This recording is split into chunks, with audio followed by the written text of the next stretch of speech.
Hello students, आज की इस वीडियो में हम बात करने वाले हैं बीडीएस के बारे में, यानी बैचलर ऑफ डेंटल सर्जन के बारे में जानेंगे, जिसके अंदर में हम देखने वाले हैं कि जॉब क्या क्या रहने वाले हैं, सैलरी कितना होने वाली है, इसके अलावा प्राइवेट और गवर्नमेंट सेक्टर में क्या कैसा एडमिशन होता है, कट ऑफ के बारे में भी थोड़ा बहुत जानेंगे और भी बहुत सारी चीजों के बारे में बात करने वाले हैं। तो सबसे पहले आप बीडीएस के बारे में जानो कि यहाँ पे क्लिनिकल पाथवे यानी क्लिनिकल में आप क्या क्या कर सकते हो।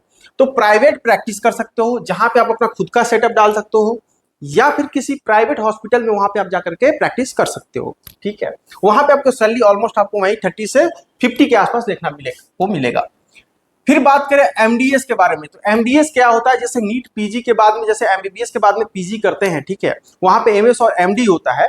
तो यहाँ पे पीजी करने के लिए आपको एमडीएस करना पड़ता है। इसका भी नीट पीजी के थ्रू आपका सिलेक्शन होता है, जिसमें आप स्पेशलाइजेशन कर सकते हैं ऑर्थोडोंटिक्स, इंडोडोंटिक्स, ओरल सर्जरी। ठीक है, ये सब लाइन में आप स्पेशलाइजेशन कर सकते हैं।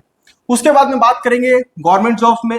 ठीक है, गवर्नमेंट जॉब्स भी आप यहाँ पे ले सकते हैं। जब वैकेंसीज वगैरह आती है तो बच्चे यहाँ पे पार्टिसिपेट करते हैं, उसके दौरान उनको गवर्नमेंट जॉब्स मिलते हैं। ठीक है, वहां पे क्या होता है, आपको स्टेबिलिटी मिलती है, बहुत सारे बेनिफिट्स गवर्नमेंट के मिलते हैं।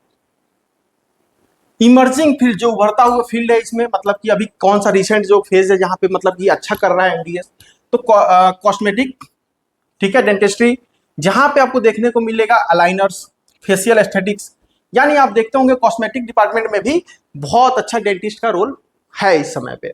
उसके बाद में डिजिटल डेंटिस्ट्री, यहाँ पे क्या होता है, इंट्राओलर स्कैनिंग करते हैं, उसके बेसिस यहाँ पे भी आप कर सकते हैं, डिजिटली कर सकते हैं, जैसे ऑनलाइन कंसल्टेंट जिसको बोलते हैं।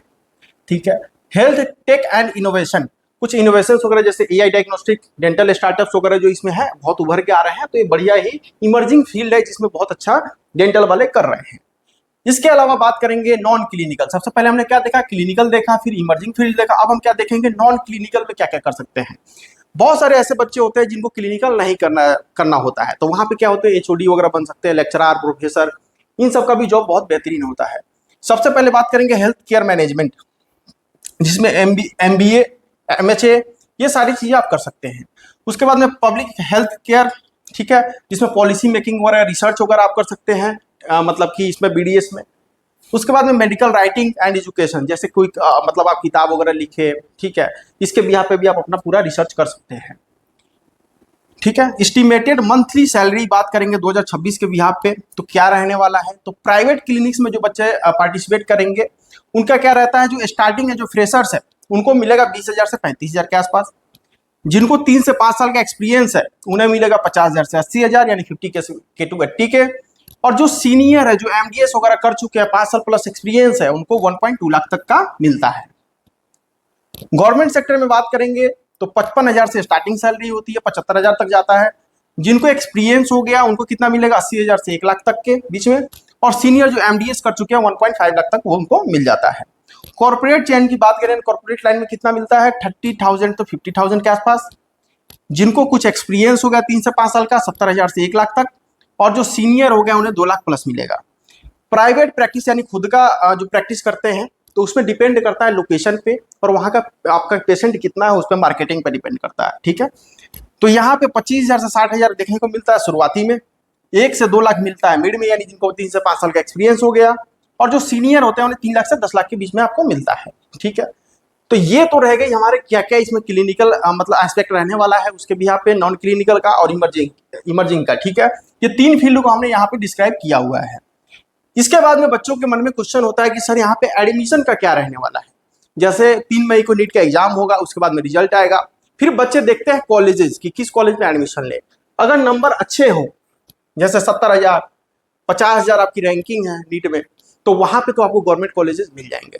लेकिन अगर वहीं आपका रैंकिंग कम है, 10 लाख, 12 लाख, यानी जस्ट क्वालिफाई लेकर के आए हैं, 115 नंबर, 120 नंबर, 150 नंबर, 200 नंबर, वहां पे आपको प्राइवेट कॉलेजों की तरफ रुख करना पड़ता है, जहां पे आपको ट्यूशन फी देखने को मिलता है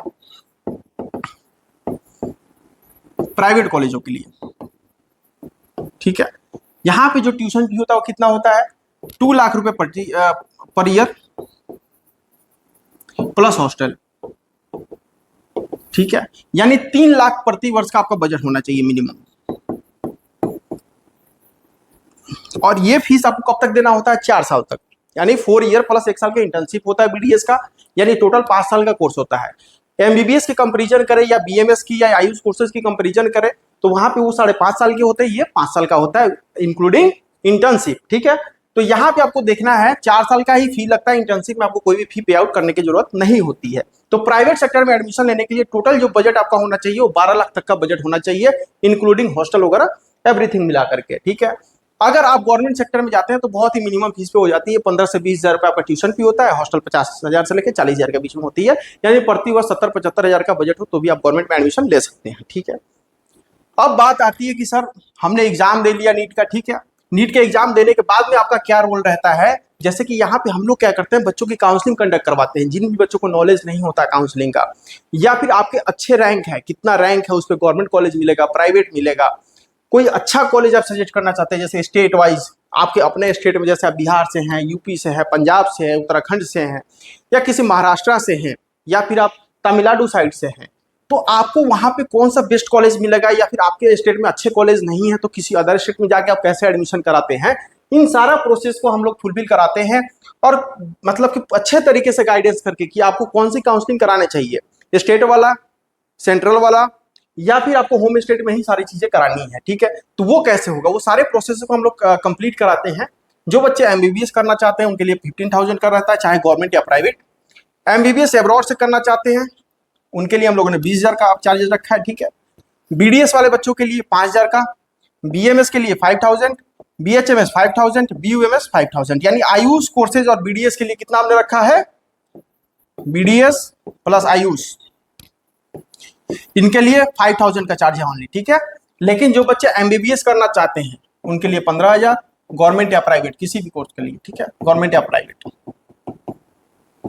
लेकिन एमबीबीएस एब्रॉड से करना चाहते हैं, इसका प्रोसेस थोड़ा टिपिकल होता है, इसलिए हमने यहाँ पे चार्जेस थोड़ा सा हाई कर रखा है, 20,000 के आसपास रहता है। ठीक है, मार्केट में आप जाएंगे तो आपसे 50-50 हजार तक, 1-1 लाख तक आपसे चार्ज किया जाएगा।